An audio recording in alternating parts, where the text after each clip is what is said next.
नमस्कार।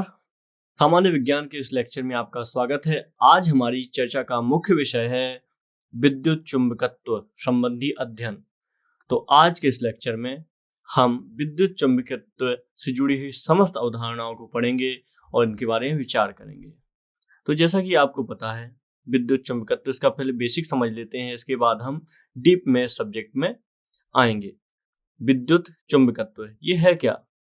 क्योंकि आपके सिलेबस का बहुत महत्वपूर्ण भाग है और सभी एग्जामों में यहाँ से प्रश्न पूछे जाते हैं। तो विद्युत चुंबकत्व तो भौतिकी की एक शाखा है। ये भौतिकी की एक ये शाखा है जो विद्युत आवेशित कणों के बीच उत्पन्न होने वाले विद्युत चुंबकीय बल से संबंधित है। तो जैसा कि आपको पता है विद्युत आवेशित कण जो होते हैं हमारे, इसके अलावा प्रोटॉन, न्यूट्रॉन, इलेक्ट्रॉन भी होते हैं।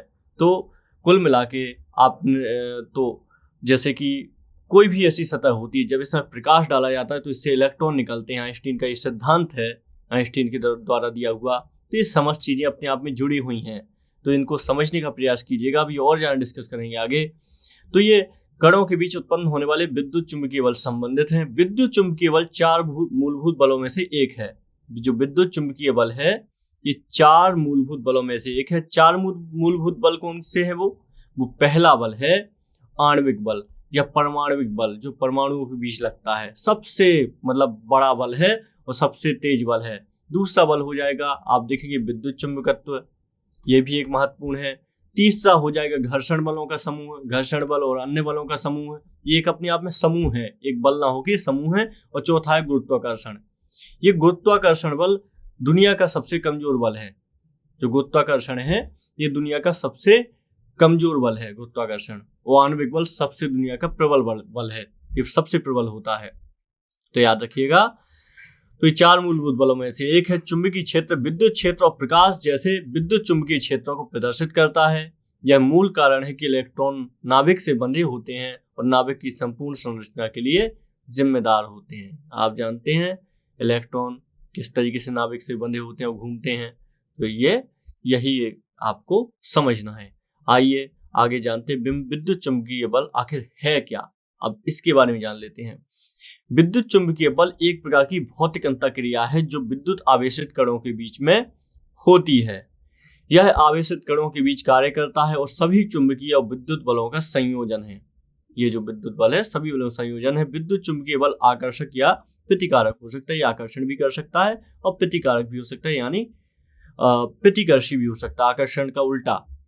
तो विद्युत चुंबकत्व के आविष्कार से पहले लोग या वैज्ञानिक सोचते थे कि बिजली और चुंबकत्व दो अलग अलग विषय हैं, ऐसा पहले माना जाता था। लेकिन वर्ष 1873 में जेम्स क्लर्क और मैक्सवेल का आपने नाम सुना होगा, मैक्सवेल द्वारा विद्युत और चुंबकत्व पर एक ग्रंथ प्रकाशित किया गया और इसके बाद दुनिया का दृष्टिकोण बदला। आगे आप देखेंगे इस प्रकाशन में कहा गया कि सकारात्मक और नकारात्मक आवेशों की परस्पर सकारात्मक और नकारात्मक आवेशों की परस्पर क्रिया एक बल द्वारा मध्यस्थ होती है। इस अवलोकन ने विद्युत चुंबकत्व के बाद इस अवलोकन ने बहुत हेल्प की विद्युत चुंबकत्व की। आप आगे चल के देखेंगे। बाद में माइकल फेराडे आते हैं, ओलिवर आते हैं, हेनरिक हर्ट्ज ये आते हैं और फिर और भी वैज्ञानिक आते हैं जिन्होंने विद्युत चुंबकत्व में अपने विचारों का महत्वपूर्ण योगदान दिया। फेराडे का तो हम पूरा का पूरा वो पढ़ते हैं, फेराडे को हम पूरा इसका सारी अवधारणा इसकी पढ़ेंगे हम, ठीक है।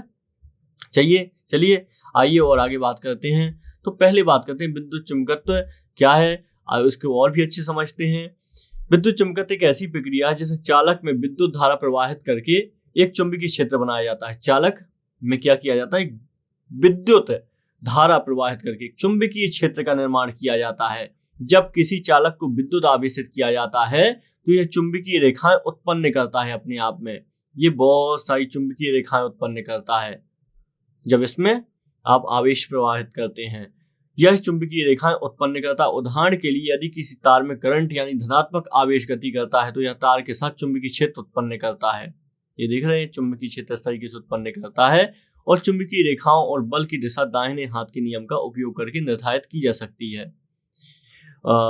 दाहिने हाथ का नियम क्या होता है?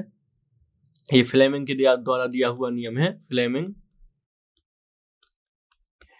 इसमें करंट, मोशन और मैग्नेटिक फील्ड की दिशा निर्धारित होती है। उदाहरण के तौर पे अगर हम इस तरीके से करें तो आप ये देखेंगे, ये मोशन को दिखाता है, उसकी गति को दिखाता है परमाणु की, ये मैग्नेटिक फील्ड को दिखाता है और ये दिखाता है करंट को। इस तरीके से दाहिने हाथ का नियम कार्य करता है। ठीक है, तो ये सब आप समझिएगा।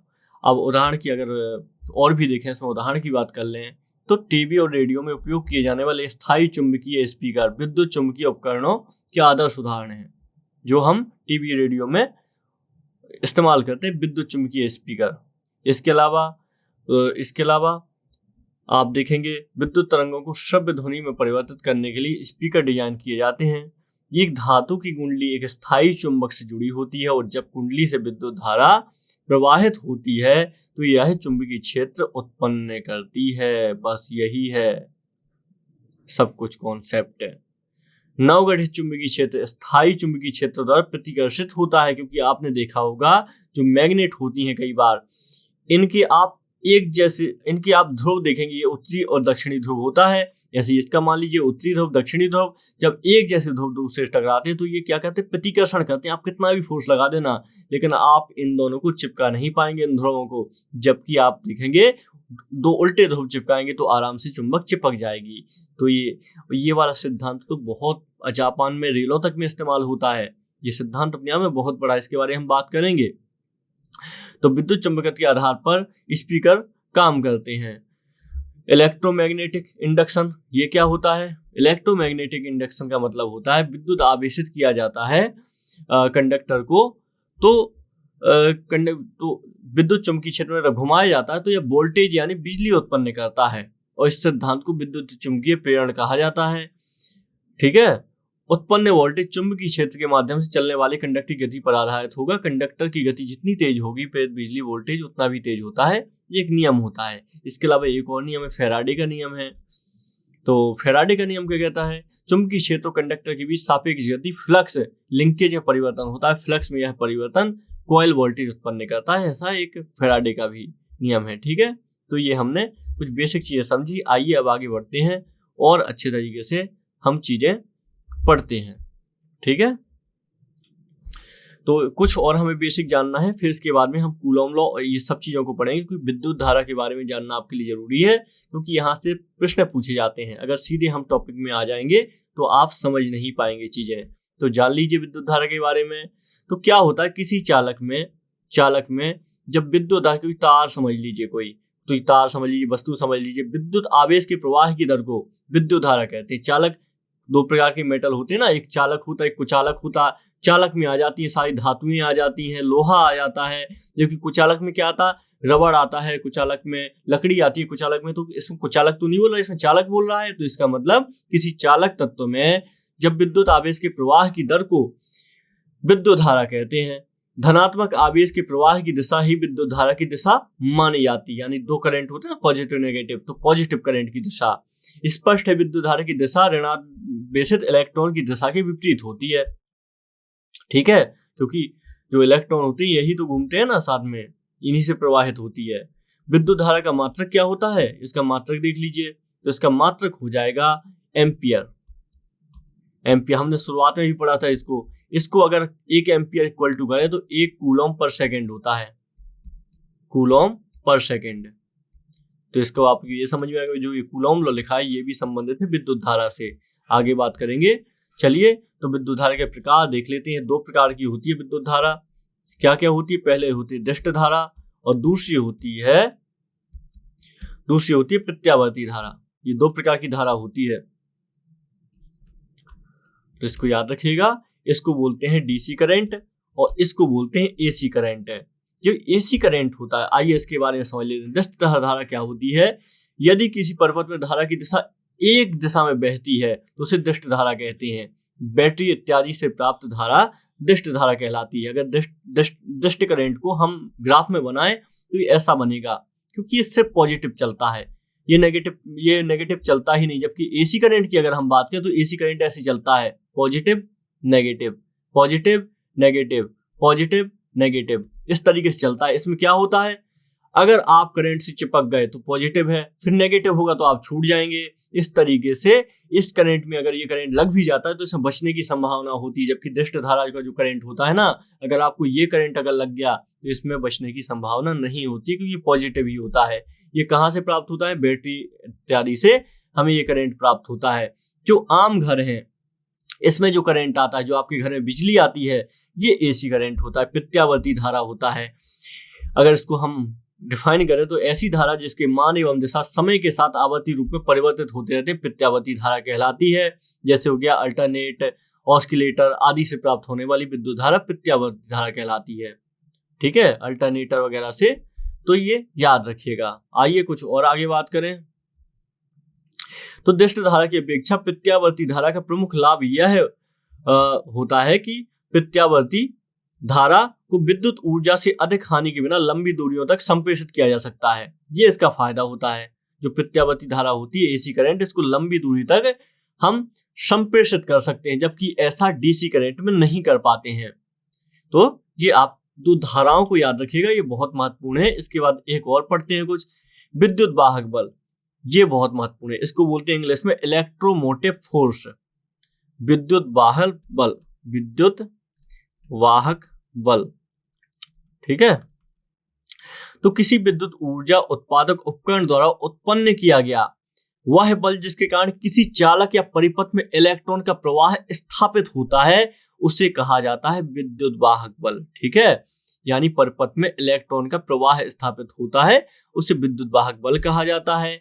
एक विभव नाम का शब्द होता है, इसका मतलब होता है किसी इकाई धनावेश को अनंत से विद्युत क्षेत्र के किसी बिंदु तक लाने के लिए कार्य को उस बिंदु का विद्युत विभव कहा जाता है। ठीक है, धनावेश से को अनंत से विद्युत क्षेत्र के किसी बिंदु तक लाने के लिए किए गए कार्य को उस बिंदु का विद्युत विभव कहा जाता है। ठीक है, विभवांतर क्या होता है? विभवांतर का मतलब होता है इकाई धनावेश को विद्युत क्षेत्र में एक बिंदु से दूसरे बिंदु तक ले जाने में कार्य को उन बिंदुओं के मध्य के स्तर को बिंदु को विभवांतर कहा जाता है। इसका मात्रक वोल्ट होता है, भी से दर्शाते हैं। आपका आगे चल के आप देखेंगे प्रतिरोध नाम का एक शब्द होता है, प्रतिरोध, इसको रेजिस्टेंस बोलते हैं। ये शब्द आपके काम आएंगे अगर आप ये टॉपिक पढ़ते हैं तो। किसी चालक का प्रतिरोध वह भौतिक राशि होती है जिसके कारण चालक से धारा के प्रवाह में रुकावट होती है। मतलब इसको कैसे समझें? इसका मात्रक ओम होता है, ये ओम होता है इसका मात्रक, ये प्रतिरोध का मात्रक होता है। उदाहरण के तौर पे आप प्रतिरोध को ऐसे समझ लीजिए, आप जब घर में एक सर्किट बनाते हैं पूरा, ठीक है, पॉजिटिव नेगेटिव का सर्किट बनाया, और कभी ऐसी कंडीशन आ गई कि ये सर्किट आपका शॉर्ट हो सकता है, तो ऐसे में बीच में आप एक तार लगा देते हैं पतला सा, ताकि ये सॉकेट पूरा सर्किट शॉर्ट होने लगे तो ये तार जल जाए बीच से और ये लाइट हमारा ये बच जाए पूरा का पूरा सिस्टम। तो इस तरीके से इसको ऐसे भी समझा जा सकता है आपको सामान्य भाषा में, जिससे थोड़ी समझ हो जाए। तो ये किसी चालक का प्रतिरोध होता है जिसके कारण चालक से धारा के प्रवाह में रुकावट आती है। प्रतिरोध का तो मतलब ही यही होता है, रुकावट आना। ओम का नियम क्या होता है? इसका मात्रक ओम होता है, तो ओम का नियम आइए जान लेते हैं। तो ओम का नियम होता है जब किसी चालक के सिरों पर विभवांतर लगाया जाता है तो उसमें होकर विद्युत धारा प्रवाहित होने लगती है। जर्मन वैज्ञानिक जॉर्ज साइमन ओम जो थे, इन्होंने आरोपित विभवांतर तथा उसके फलस्वरूप प्रवाहित विद्युत धारा प्रयोग द्वारा एक संबंध स्थापित किया था। यह संबंध ओम का नियम कहलाता है। किसका? ओम, या फिर ओम भी बोला जाता है इसको, ओम। ठीक है, याद रखिएगा, ओम भी बोला जाता है इसे। इस नियम के अनुसार यदि किसी चालक की भौतिक अवस्था जैसे ताप आदि में कोई परिवर्तन ना हो तो चालक में प्रवाहित होने वाली विद्युत धारा उसके सिरों पर लगाए गए विभवांतर के अनुक्रमानुपाती होती है। यदि किसी चालक के सिरों पर भी विभवांतर आपूर्ति करने से एक विद्युत धारा प्रवाहित होती है तो इन्होंने सूत्र दिया था कि I बराबर V, तो V बराबर 1 इक्वल टू V बराबर 1, तो हो जाएगा V बराबर R1 हो जाएगा। R इसका नियतांक है। ठीक है, चलिए, तो प्रतिरोध को प्रभावित करने वाले कारक कौन कौन से हो जाएंगे? चालक का प्रतिरोध, उसकी लंबाई हो जाएगी। चालक का प्रतिरोध अनुप्रस्थ काट का क्षेत्रफल हो जाएगा, क्षेत्रफल डिसाइड करेगा। ठीक है, तो ये सब याद रखेंगे। चलिए, विद्युत शक्ति क्या होती है? किसी विद्युत परिपथ में विद्युत ऊर्जा के व्यय होने की दर को विद्युत शक्ति कहा जाता है। ये भी याद रखिएगा। आगे बात करते हैं, व्यवसायिक उद्देश्यों के लिए विद्युत ऊर्जा के बड़े मात्रक किलोवाट घंटा का उपयोग किया जाता है। इसे यूनिट कहते हैं। यूनिट एक शब्द बनता है और ये तो बहुत सामान्य शब्द है जो आपको पता होना चाहिए। आपके घर को मीटर भी आप देखते हैं। तो व्यवसायिक उद्देश्यों के लिए विद्युत ऊर्जा के बड़े मात्रक किलोवाट घंटा का उपयोग किया जाता है। किलोवाट प्रति घंटा, आवर, तो इसी को एक यूनिट कहा जाता है। यूनिट, ठीक है। आपके घरों में भी इसी तरीके से बिजली चलती है। दूसरे शब्दों में 1 किलोवाट घंटा अथवा 1 यूनिट विद्युत ऊर्जा की वह मात्रा है जो परिपथ में 1 घंटे में क्षय होती है, जबकि परिपथ में 1 किलोवाट की विद्युत शक्ति हो। तो इस तरीके से यूनिट होता है। तो यूनिटों की संख्या निकालनी हो तो कैसे निकालेंगे यूनिट की संख्या? तो ये निकालेंगे वोल्ट गुणे एम्पियर गुणे आर अपॉन में हो जाएगा F1000, ठीक है। तो ये याद रखेंगे। अगर इसको और भी सही करें तो वाट इंटू घंटे अपॉन में 1000 कर देंगे।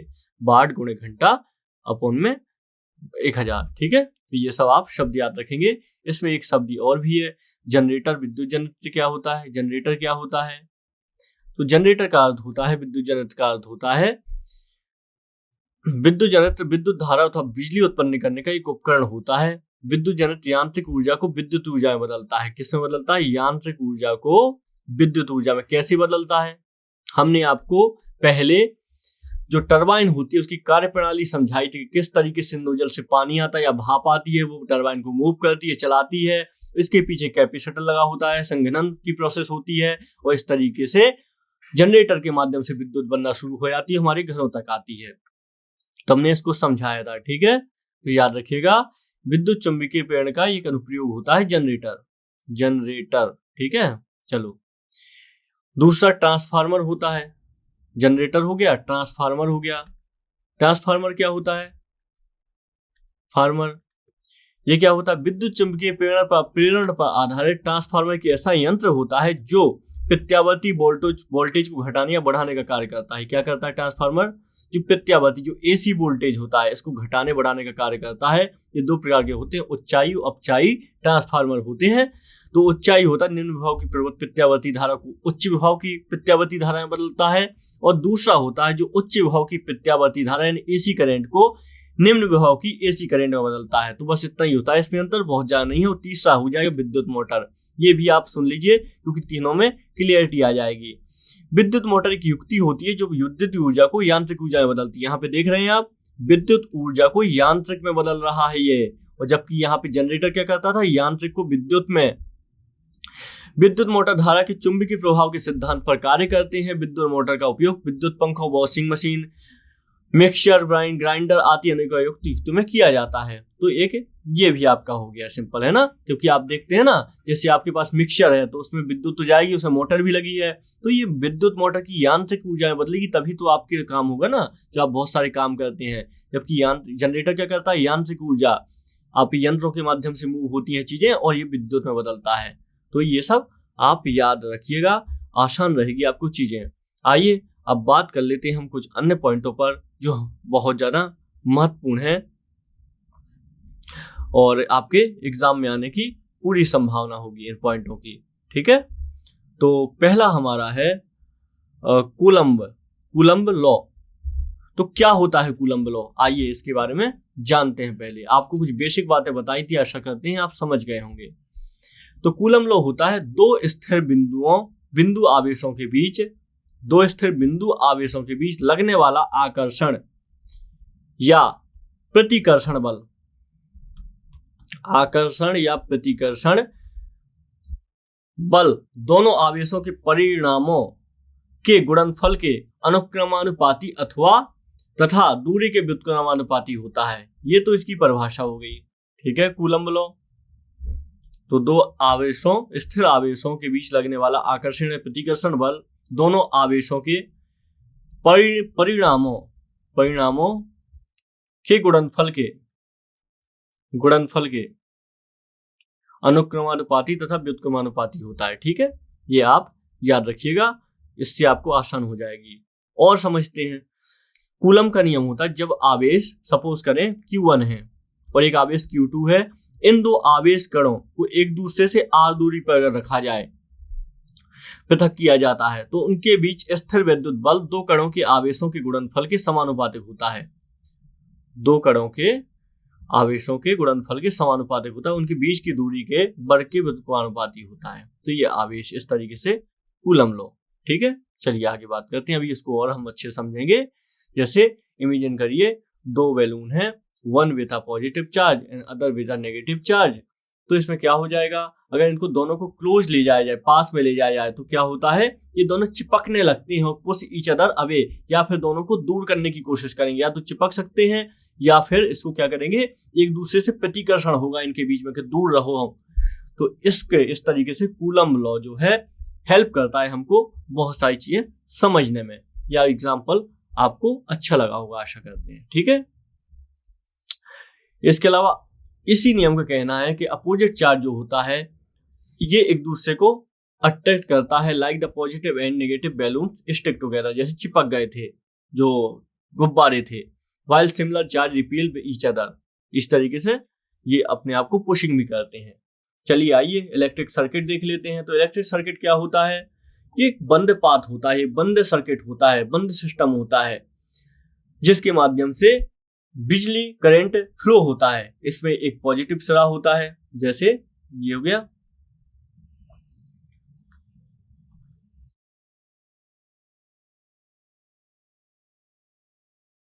एक पॉजिटिव हो गया, एक नेगेटिव हो गया। तो इसमें क्या हो गया, फ्लो टिपिकली इसमें इसके बाद इस सर्किट से करंट पास होने लगता है। इसमें रजिस्टर भी लगे होते हैं, कैपेसिटर भी लगे होते हैं, पावर सोर्स वायर्स भी होता है। तो इस तरीके से करंट फ्लो करता है। एग्जाम्पल इसमें है, तो इसमें बैटरी होती है जो टॉय कार होती है, पावर इसको देती है, और इसके लिए आप देखते हैं बैटरी ही इलेक्ट्रिसिटी इसको प्रदान करती है। तो आप देखेंगे इसमें मोटर और वायर, इन सब एक पूरा सर्किट होता है जिसके जरिए इसमें पावर कार जो पावर टॉय होता है ये रन करता है। चलिए आगे बढ़ते हैं। मैग्नेटिक फील्ड क्या होता है, तो आइए मैग्नेटिक फील्ड के बारे में समझते हैं, यानी चुंबकीय क्षेत्र के बारे में समझते हैं। चुंबकीय क्षेत्र क्या होता है, ये चुंबकीय क्षेत्र में क्या होता है, दिशा अलग अलग होती है और समान चुंबकीय क्षेत्र की दिशा एक जैसी होती है। इसकी परिभाषा अगर देखी जाए तो ऐसा क्षेत्र जिसमें किसी बिंदु पर रखी गई चुंबकीय सुई एक निश्चित दिशा में ठहरती है, इस क्षेत्र को चुंबकीय क्षेत्र कहा जाता है। चुंबकीय क्षेत्र बड़ा शानदार कॉन्सेप्ट है और चुंबक का अपने आप में बहुत ज्यादा महत्व है। आप देखेंगे जापान में ऐसी कुछ रेल भी शुरू हो गई हैं जो इसी चुंबकीय सिद्धांत पे काम करती है। जो प्रतिकर्षण होता है चुंबक का, इसके आधार पे कार्य करती हैं। तो ये चुंबकीय अपने आप में बहुत शानदार कॉन्सेप्ट है। अगर बात करें तो ये चुंबकीय जो कॉन्सेप्ट है, ये सबसे पहले ये चुंबक का महत्व है कहाँ से हमें पता चलता है, तो करीब 600 ईसा पूर्व से हमें इसका महत्व ज्ञात होता है। मैग्नेटाइट नामक खनिज पदार्थ के टुकड़ों में लोहे के पदार्थों को आकर्षित करने का गुण था, ऐसा लोगों को पता चला। ऐसे पदार्थों को चुंबक कहा गया और लोहे को आकर्षित करने के गुण को चुंबकत्व कहा गया। आगे चल के प्रकृति में मिलने के कारण इन्हें प्राकृतिक चुंबक कहते हैं। रासायनिक रूप से यह लोहे का ऑक्साइड होता है। कुल मिला के चुंबक क्या है, लोहे का ऑक्साइड है। इसकी कोई निश्चित आकृति नहीं होती। कुछ पदार्थों को कृत्रिम विधियों द्वारा चुंबक बनाया जाता है, तो चुंबक बनाया भी जाता है और बड़ी आसानी से चुंबक बनाया जाता है। बहुत ही महत्वपूर्ण है ये। ठीक है, कई तरह की चुंबक होती है, छड़ चुंबक, चुंबकीय सुई इत्यादि, बहुत इसके अलग अलग प्रकार होते हैं। तो ये मैग्नेटिक फील्ड महत्वपूर्ण है। और ये मैग्नेटिक फील्ड इसलिए महत्वपूर्ण है क्योंकि आप जानते हैं कि हमारी पृथ्वी में भी मैग्नेटिक फील्ड उत्पन्न होता है। जो सूर्य से आने वाली जो उसका सूर्य से आने वाला जो उसमें बहुत पदार्थ होते हैं, जिसमें आप देखते हैं कुछ उनके कण होते हैं सूरज के आने वाले, कुछ उसके प्रकाश के, उसके अलावा भी कुछ हानिकारक चीजें भी आती हैं, तो उनसे भी बचाने का प्रयास करता है चुंबकीय क्षेत्र में। ठीक है, चुंबकीय क्षेत्र बहुत महत्वपूर्ण है। तो आपको जैसे पता है हमारी पृथ्वी भी एक चुंबक की भांति व्यवहार करती है। इसका अपना चुंबकीय क्षेत्र होता है और ये चुंबकीय क्षेत्र हमेशा उत्तर दक्षिण दिशा में ठहरता है। आप देखेंगे जो भौगोलिक दक्षिण से उत्तर की ओर ये चुंबकीय क्षेत्र दृष्ट होता है, भूचुंबकीय का उत्तरी ध्रुव भौगोलिक दक्षिणी ध्रुव की और दक्षिणी ध्रुव की भौगोलिक उत्तर की ओर होता है। ठीक है, तो ये आपको सिंपल सा है, उसमें कुछ ज़्यादा नहीं है। अगर हम चुंबक का क्षेत्र देखेंगे तो आप देखेंगे ये चुंबक है, अगर कोई छड़ चुंबक है, इसमें इसके नॉर्थ पोल साउथ पोल हो गया, तो ये अपने आप में इस तरीके से आप देखेंगे एक इफेक्ट उत्पन्न करते हैं। ये इफेक्ट क्या करता है, अपने आप में इसी को बोलते हैं चुंबकीय क्षेत्र है। ठीक है, चलिए आगे बात करते हैं। इसके एग्जाम्पल लिखा हुआ है, आप इमेजिन कीजिए दो मैग्नेट आप पास में लेके आते हैं, या तो ये चिपक जाएंगे या एक दूसरे से अलग होने का प्रयास करेंगे, है ना। ये चुंबकीय का एक महत्वपूर्ण गुण है। मैग्नेटिक इंडक्शन, मैग्नेटिक इंडक्शन हम पहले पढ़ चुके हैं, फिर से देख लेते हैं। Magnetic induction refer to the process by which a magnetic field is created. ठीक है, मैग्नेटिक फील्ड क्रिएटेड करने का एक एग्जाम्पल है, जिसमें external magnetic field leading to the alignment और एटॉमिक और मॉलिक्यूलर मैग्नेटिक मूवमेंट है। तो सिंपल है, ये कुछ ज़्यादा इसमें प्रॉब्लम की बात नहीं है, हम पहले ही इसको पढ़ चुके हैं, तो इसको मैग्नेटिक इंडक्शन को छोड़ देते हैं हम। चलिए आगे बढ़ते हैं। इलेक्ट्रोमैग्नेटिज्म, ये क्या होता है। इलेक्ट्रोमैग्नेटिज्म के बाद ये एग्जाम्पल इसका लिखा है, तो इसमें देखिए लिखा, when you rub the paper clip with a magnet for a while and then bring another paper clip close to first one, something magical happens. The second paper clip also become magnetic and stick to the first one. यानी इसमें जब आप एक आप क्या करते हैं, paper clip और मैग्नेट को लेते हैं, और जब पेपर क्लिप को मैग्नेट के साथ खींचते हैं, तो आप दूसरे पेपर क्लिप को, यानी पेपर क्लिप यानी कोई ऐसी लोहे की छोटी सी चीज है, उसको ले जाते हैं तो वो चिपकने लगती है। तो इस तरीके से मैग्नेट जो फील्ड होता है बहुत आसानी से उत्पन्न भी किया जा सकता है। बालों में घिस के कई बार इसको थोड़ा मोड़ा मैग्नेट किया जा सकता है। आइए तो इसके बाद हम बात कर लेते हैं एक और टॉपिक पर, फ्लूइड प्रॉपर्टीज का। फ्लूइड यानी जो लिक्विड है, इनसे संबंधित कुछ चीजों पर बात कर लेते हैं।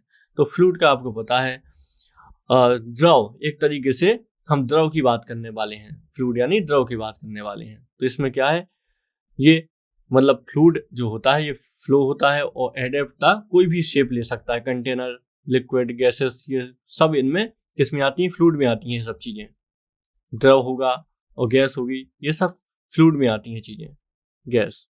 ठीक है, तो ये आइए फ्लूइड मैकेनिक्स पे कुछ बात कर लेते हैं। What is a example of fluid when you pour water into a glass. मतलब इसमें लिखा है वाटर, जो पानी है, ये बहुत अच्छा एग्जाम्पल है फ्लूइड का। इसको आप जैसे भी जिस भी शेप में डालते हैं तो ये उसी शेप में आ जाता है। इसका कारण क्या होता है, क्योंकि हम जानते हैं आसंजक ससंजक आसंजक बल। इसमें क्या होता है, जो कण होते हैं, जो मॉलिक्यूल होते हैं लिक्विड के, ये थोड़ा दूर दूर होते हैं, जबकि हम देखते हैं जो ठोस होते हैं, ठोस, इनके पदार्थ के मॉलिक्यूल बड़े पास पास में होते हैं। आप देखेंगे सारे मॉलिक्यूल एक दूसरे से बहुत ज़्यादा चिपके रहेंगे, जबकि जो द्रव होते हैं इनके मॉलिक्यूल दूर दूर होते हैं, और जो गैस होते हैं इनके मॉलिक्यूल तो बहुत दूर होते हैं। तो इस तरीके से हम जानते हैं इसी के कारण ऐसा होता है।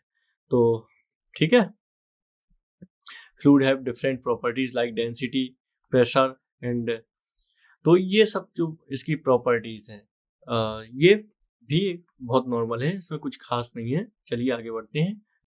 तो डेंसिटी को हिंदी में घनत्व कहा जाता है। आप इसको ऐसे समझिएगा कि किसी पदार्थ की सघनता को उसकी डेंसिटी कहा जाता है। सघनता, उदाहरण के तौर पे आप जब लोहे की बात करेंगे तो कहेंगे, इसमें आप कहेंगे लोहे की डेंसिटी ज़्यादा होती है, क्योंकि लोहे में जो मॉलिक्यूल होते हैं पास पास वो बहुत ज़्यादा सघन होते हैं, जबकि जो पानी होता है, जो फ्लूइड होता है, तरल होता है, तरल चीज़ें होती हैं, उनकी डेंसिटी कम होती है, क्योंकि उनकी जो सघनता होती है उनमें अणुओं की वो बहुत कम होती है। तो आप डेंसिटी को ऐसे समझ सकते हैं। पहले हम डेंसिटी को पहले से ही परिभाषित कर चुके हैं, जो शुरुआत में ही हमने कर दिया था। हमने कहा था कि डेंसिटी बहुत महत्वपूर्ण टॉपिक है, बहुत महत्वपूर्ण चीज़ है। प्रेशर को भी हम, दाब को भी हम कर चुके हैं, दाब को भी हम पहले ही कर चुके हैं। इसमें दाब आपका एक देखेंगे, अब वायु दाब भी होता है। तो ये क्या होता है, प्रेशर क्या होता है, किसी में दाब होता है, और ये आपको कई प्रकार से होता है दाब। कई तरीके से हम इसको फील करते हैं, हम खुद भी फील करते हैं और कई बार इसको हम साइंस की भाषा में अलग से फील करते हैं। ठीक है, तो जो इकाई क्षेत्रफल पर जो प्रेशर लगता है तो उसको वायु दाब बोला जाता है हालांकि, और हम इसको पहले ही नरेट कर चुके हैं तो हम यहाँ पे ज़्यादा नहीं करेंगे। आइए इसको अभी हम नरेट करते हैं, आगे बढ़ते हैं पहले बर्नौली की थ्योरम पे। ये बहुत ज़्यादा महत्वपूर्ण है। तो बर्नौली की थ्योरम क्या है? तो बर्नौली की थ्योरम बताती है, बर्नौली की प्रमेय बताती है, प्रतिपादित करती है ये कि जैसे जैसे गतिमान द्रव सपोज कर एक द्रव है, कोई गतिमान है, तरल या गैस भी हो सकता है, ये इसकी गति बढ़ती है तो द्रव के भीतर दबाव कम हो जाता है। इसमें क्या होने लगता है? इसमें दबाव जो होता है ये कम होने लगता है। हालांकि बर्नौली ने कानून का प्रतिपादन किया था, तो बर्नौली ने इस कानून का प्रतिपादन किया था और इसमें 1752 में बर्नौली के समीकरण को उसके सामान्य रूप में प्राप्त किया गया। तो बर्नौली का सिद्धांत याद रखिएगा, गतिमान द्रव की कुल यांत्रिक ऊर्जा जिसमें ऊंचाई के साथ ऊंचाई की गुरुत्वाकर्षण, स्थितिज ऊर्जा, द्रव दबाव से जुड़ी ऊर्जा और द्रव गति की गतिज ऊर्जा शामिल होती है। ठीक है, तो ये आप याद रखिएगा। इसका एक सूत्र भी है, इसका सूत्र P बराबर P plus 1/2 PV square plus PGH, इसको कांस्टेंट होता है ये। ठीक है, तो इस तरीके से बर्नौली का जो समीकरण सूत्र है ये क्या कहता है? गतिज ऊर्जा गुरुत्वाकर्षण संभावित ऊर्जा के बीच में एक संबंध स्थापित करता है। तो ये याद रखेंगे आप, और बहुत टेक्निकल है हालांकि ये, लेकिन आपके लिए उतना टेक्निकल का काम का नहीं है, तो आपके लिए उतना आवश्यक नहीं होगा। इसके अनुप्रयोग की बात कर लेते हैं जो आपको महत्वपूर्ण हो सकते हैं। इसका प्रयोग होता है बेंचुरीमीटर में। बेंचुरीमीटर क्या होता है? सपोज करिए कोई पाइपलाइन है और इसमें आपको आपके घर में पानी आता है पाइपलाइन से। अब आपको इसके पानी का मापन करना है, इसको प्रवाह की दर मापनी है, आपके कितना क्यूबिक मीटर पानी जा रहा है, तो इसके लिए बेंचुरीमीटर का प्रयोग किया जाता है। बेंचुरीमीटर बीच में लगा दिया जाता है, ये इस तरीके से कुछ दिखता है। ये बेंचुरीमीटर जो होता है, तो ये बेंचुरीमीटर का उपयोग किया जाता है पानी को नापने के लिए। तो ये बर्नौली के प्रमेय का उपयोग करते हुए बेंचुरीमीटर का उपयोग किया जाता है। ठीक है, इसके अलावा और इसमें ऑरिफिस मीटर भी होता है। हालांकि ऑरिफिस मीटर बहुत लंबी पाइपलाइनों में लगाया जाता है। जहाज की कार्यप्रणाली, हवाई जहाज की कार्यप्रणाली, ये पंखों का आकार ऐसा दिया जाता है कि हवा निचली सतह की तुलना में ऊपरी सतह से अधिक गति से गुजरे। दबाव अंतर पैदा करने के लिए यह स्पीड में अंतर की गणना बर्नौली के सिद्धांत का उपयोग करके की जाती है। रेलवे स्टेशन पर हम खड़े होते हैं तो कोई ट्रेन आती है तो हम ट्रेन की ओर गिरने लगते हैं, इसे बर्नौली के सिद्धांत का उपयोग करके समझाया जाता है। जैसे ट्रेन आगे बढ़ती है, ट्रेन और हमारे बीच हवा का वेग बढ़ता है, इसलिए समीकरण से हम कह सकते हैं कि दबाव कम हो जाता है, तो हम पीछे दबाव ट्रेन की ओर धकेलता है। तो ये भी एक बर्नौली के हम उससे समझ सकते हैं, प्रमेय से समझ सकते हैं। ठीक है, इसके अलावा हम ऊर्जा संरक्षण को भी बर्नौली की प्रमेय के माध्यम से समझ सकते हैं। तो ये कुछ बर्नौली की प्रमेय संबंधी चीजें थी जो आपको पता होनी चाहिए। ठीक है, चलिए इसका एग्जाम्पल भी दिया हुआ है जो हम बात कर चुके हैं पहले ही। चलिए आगे बढ़ते हैं। तो ये है उत्प्लावन बल। उत्प्लावन बल क्या होता है? उत्प्लावन बल का अर्थ क्या है?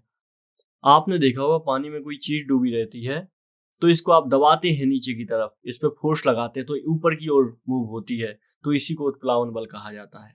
ठीक है, इसको और भी अच्छे समझे तो उत्प्लावन बल किसी तरल पदार्थ में पूरी तरह आंशिक रूप से डूबी हुई किसी वस्तु पर लगाया गया ऊपर की ओर लगने वाला बल है, इसे ऊर्ध्वगामी बल भी कहा जाता है। उत्प्लावन बल के कारण किसी तरल पदार्थ में आंशिक रूप से पूरी तरह से डूबा हुआ पिंड अपना वजन कम करता हुआ प्रतीत होता है, अर्थात हल्का प्रतीत होता है, यही उत्प्लावन बल है। ठीक है, इसको प्रभावित कौन कौन करते हैं? द्रव का घनत्व करता है इसको प्रभावित। ठीक है, विस्थापित द्रव की मात्रा करती है, गुरुत्वाकर्षण के कारण स्थानीय त्वरण भी इसको प्रभावित करता है। तो इस तरीके से उत्प्लावन जो बल होता है तो ये कार्य करता है। नीचे की तरफ ग्रेविटी लगती है, ऊपर की तरह थ्रस्ट लगता है, तो इस तरीके से आप देखेंगे उत्प्लावक बल कार्य करता है। ठीक है, अब आपके मन में आएगा तो कोई वस्तु पानी में तैरती है तो या डूबती है, क्यों तैरती है क्यों डूबती है? तो इसका जवाब है, यदि कोई तरल के एकल स्तंभ पर विचार करे तो इसे उतार चढ़ाव वाले दबाव के साथ एक के ऊपर एक कई ऊपरी परतों के मिश्रण के रूप में देखा जाना चाहिए। कैसे? तरल के तल पर दबाव शीर्ष की तुलना में अधिक होगा। तल पर जो होता है, जैसे कि आपने देखा भी होगा, सुना भी होगा, जो समुद्र तल है, तो यहाँ पे दबाव बहुत अत्यधिक होता है, बहुत अधिक दबाव होता है। तभी तो बड़ी बड़ी पनडुब्बी भी यहाँ पे आके कई बार खत्म हो जाती हैं, क्योंकि बहुत ज्यादा दबाव होता है। तो जैसे जैसे नीचे जाते हैं तरल की परतें, एक के ऊपर एक परतें संख्या बढ़ती जाती है, तो इसलिए यहाँ पे दबाव बढ़ता जाता है और इसमें एक बल ऊपर की ओर लगता है। तो ऊपर की ओर जो बल परिमाण लगता है, तो इसको हम उत्प्लावक बल के रूप में देखते हैं, क्योंकि ये बल हमें उछाल के लिए ऊपर की ओर करने का कार्य करता है। इसके अनुप्रयोग देखें तो क्या हो जाएगा? तैराकों के लिए, मछली जहाजों, हिमशैलों के लिए तैरते रहना संभव बना पाता है ये। तो इस तरीके से इस उत्प्लावक बल के कुछ अपने लाभ भी हैं। जो जहाज हो गया, पानी का जहाज हो गया, इस समुद्र की सतह पर तैरता है, क्योंकि जहाज द्वारा हटाए गए पानी की मात्रा जहाज के वजन के बराबर होती है। सबसे बड़ा तो इसका प्रयोग यही है, और ये आर्किमिडीज के सिद्धांत से ही मैच खाता है, तो ये महत्वपूर्ण है। ठीक है, ये सब याद रखिएगा।